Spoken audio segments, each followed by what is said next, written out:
How to play Rainbow Six Siege with controller on PC. Welcome to Glitch Sorcerer and let's jump right into this video.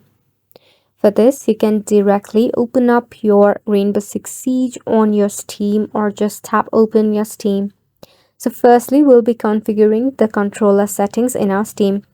In order to do so, it is pretty much simple. Open up your Steam and make sure that you are logged in. At the top, tap on the Steam logo. Select on the settings option.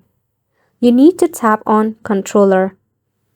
In here, you will find enable Steam input for Xbox controllers. Make sure it is enabled. Also, make sure all of these buttons are enabled as well. Now, if you have an Xbox and need an extended feature support driver, you will get it here as well.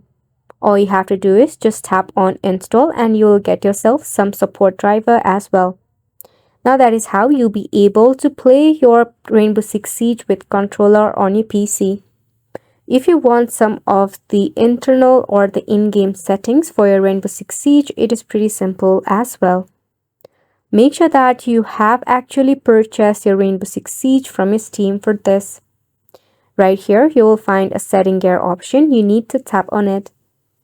Now once you are in your in-game, you will have to head to the section for controller layout. You can choose from different controller preset or customize your own layout as well. You'll be able to configure graphics, controls, and sensitivity of the key of your controller from here as well. Which wraps up the tutorial as well. Thank you so much for tuning in.